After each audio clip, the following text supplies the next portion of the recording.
a Miss WC reader, and welcome back to my channel. So 2024 has definitely been the year of this book needs another round of edits. There were some books that needed some deep developmental edits, and then there were some books that just needed some light tweaks. Today I wanted to talk about the books that I felt like were more on the 3 to 3.5 range to me, and they could use some tweaks, but they're ones that are still on my mind that I'm still thinking about, because there were so many books that fell into the average range this year that I can't even tell you what the plot is because I've already forgotten most of what happened in the book. So that these books stood out, considering I read over 150 books this year, was no small feat. So let's get into those stories. I'm going to start with This Cursed House by Del Sandine first. So I don't have a physical copy of it anymore just because I decided to offload mine. I jumped the gun, bought a physical copy because I was really loving it up until like the 40% mark. Like I was reading it, I'm like, oh my gosh, this is so good. I was enjoying the vibes. I was enjoying like some of the secrets being spilled. I was enjoying the atmosphere. Like it wasn't heavily described as far as like the New Orleans setting, but there was just so much intrigue about the house, like the mysterious library, just our main character in general and the little she knew about her background. Then the book took a sharp turn. And that's why I say like this book definitely needed an editor, just because the author started pushing this idea in the second half of forgiveness being healing, and that our main character needed to forgive the people that wronged her and the people that she loved slash were close to. And I guess I'm just not a forgiving person, because I feel like some people are despicable and don't need any type of forgiveness at all, and we do ourselves a disjustice trying to extend grace to them when they do not deserve grace. So like this main character really wanted to be loved, and she really wanted family from a family that was unwilling to love her. Like, you are trying so hard to please these people who keep telling you to your face you are too dark for them. Like, they are calling you and people who look like you slurs. Like, they did terrible, just like horrible acts that affected you, and you are still trying to make community with them. I don't get it. Like, even the whole forgiveness part, they don't need to be forgiven because like you didn't do anything wrong to them. Like, you don't need to forgive and let go and just move on. You just needed to move on. So that whole like part of it just ruined what was really a good book up until that point. And that's what makes me so mad. Like, this book started out with like great vibes, even though I don't normally like books that kind of deal with way passing and colorism and stuff. Like, this book had me entertained, and then it just took like this shift so far left. I could not, I just couldn't get back into it. Like, nothing after a certain point made any sense to me, and I'm just like, okay, where's the ending? The Dating Countdown by N.G. Peltier. So this took me longer to read it than I expected. Like, I was reading this one like on and off for months. I kept pushing it aside for library books. Part of the reason is just that the couple, like, while they had great chemistry and I really appreciated it, I just wasn't as interested in their story. I feel like this, out of all the Island Bites books, was the weakest one. I would probably rate Don't Go Baking My Heart, then Sweet Hand, and then this one would be last. While Maxine and Remy did have really good chemistry, which I appreciated because I had some other sapphic books I tried to read this year that I had a DNF because the chemistry was not there. I feel like the pacing was so slow in this, it made it hard for me to stick to it for long. Like, I would like read a chapter a day, and I would have no like strong urge to really continue going. And it was really just like her brain of smut that was kind of like, okay, I'll stick through it. For one, I do like that everybody is friends and like family from the previous books, but at the same time I feel like the other characters were in here too much and they kind of took away from Remy and Maxine's story to have like all like their siblings and friends present. Felt like we spent way too much time focused on like the group trip of it all and not enough time just like those two one-on-one. On top of it, like we go in here where they're already hooking up together, so there's not like that longing to see them reconnect. They've already kind of reconnected, and now it's just like a lot of repetitiveness with them telling themselves like they can't be together, and Maxine being like confused about her sexuality, and that got a little tedious to read. And then like we have the whole like issue of like she's a divorcee, she has a daughter. Like I feel not enough time was spent on certain beats, but at the same time everything felt so slow and dragged out. So this was still interesting. There were still aspects I loved, particularly like the spice and stuff, but it's just not like my favorite in comparison to the other two.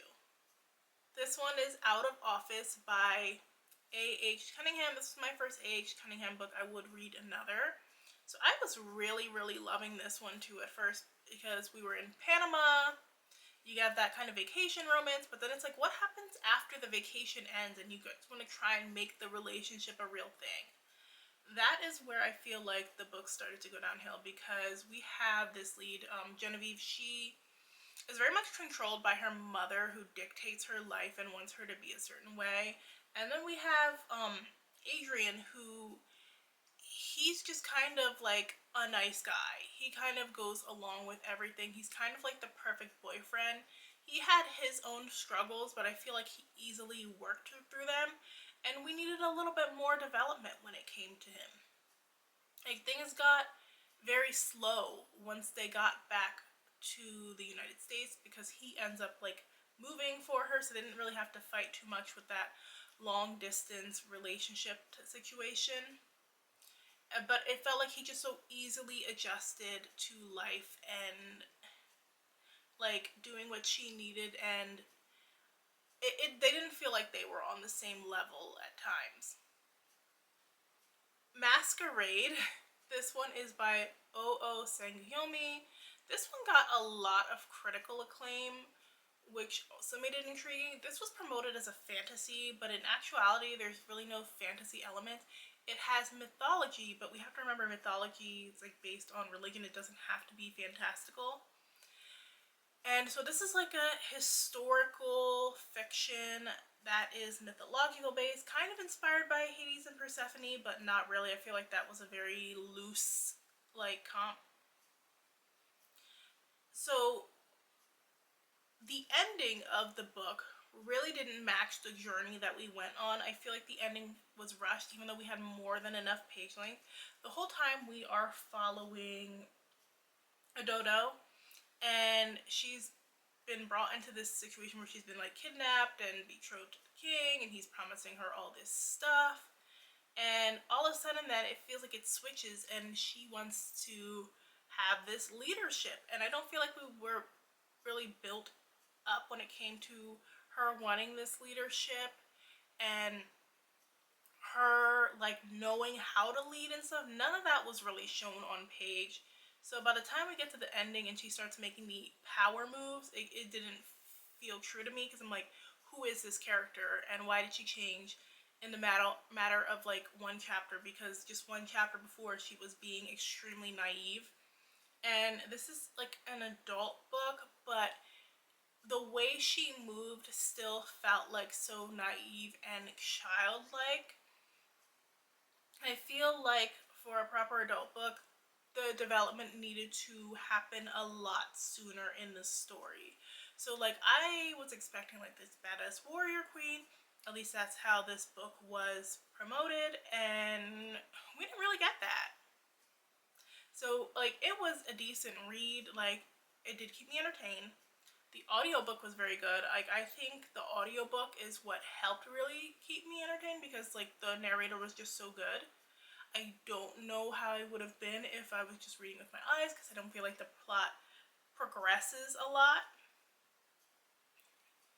But like it's still something I think about. Like I think this had some great bones. We just needed the development a lot faster than we got it, and the ending felt kind of rushed.